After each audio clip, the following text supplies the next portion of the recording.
Hey, y'all. Welcome back to Cold Tea with Sweet Tea, where we let the mystery marinate and serve it up colder than a Midwest night. Today, we're stirring the tea all the way back to 1953. Imagine it's a regular fall evening, quiet, Wisconsin town. A bright 15-year-old girl is babysitting while the family's away. She's supposed to check in with her parents. She never does. When her father shows up to check on her, what he finds is a horror movie without the credits. This is the unsolved disappearance of Evelyn Hartley, the babysitter who vanished.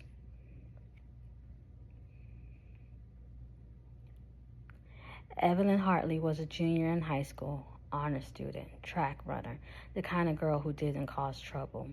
On October 24th, she was babysitting for the Rasmussen family. Their baby daughter was sleeping peacefully. Evelyn was supposed to check in with her parents around 8:30.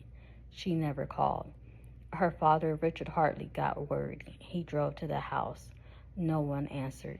Lights was on, doors were clocked, but something felt wrong. He finally broke in through the basement window. What he found inside sent chills through every parent in La Crosse. Inside, Evelyn's school books were scattered. One shoe was in the living room, the other upstairs. Her broken glasses lay beneath a chair. The baby was safe, still sleeping, but Evelyn gone. There was bloody handprints on a wall, a trail on the basement floor, and bloody footprints outside. A neighbor found her ladder had been moved beneath the window. Another found bloody prints on their garage, yet every door and window had been relocked.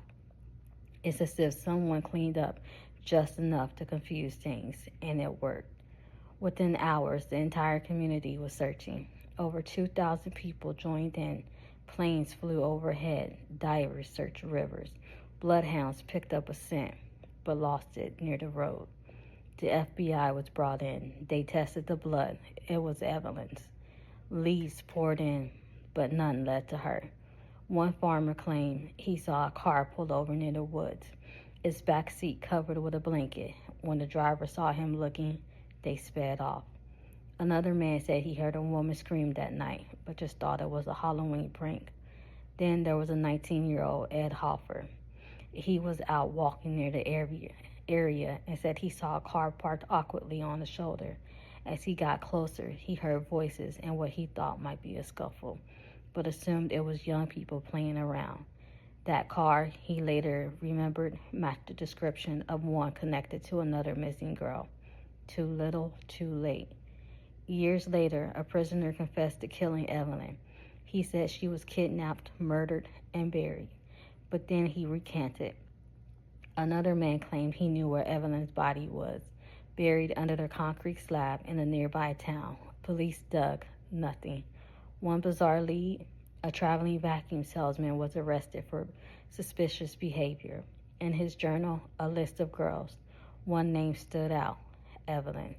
He was never charged. To this day, nobody knows if it was a stranger, a stalker, or someone closer. Nobody was ever found. No one ever charged. Just an open door and a memory frozen in time. Psalms 10 and 11 says, he says to himself, God has forgotten. He covers his face and never sees.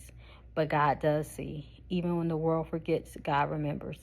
Evelyn's case reminds us that even the safest places can still be stained by evil.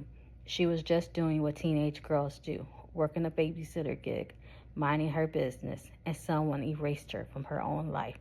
Her parents never gave up. Her father passed away without ever knowing what happened to his baby girl, but heaven still knows.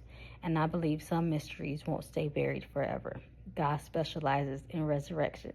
If you know anything, no matter how small, contact the La Crosse Police Department.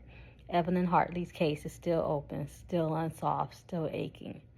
This has been Cold Tea with Sweet Tea, where the tea is cold and the case is colder.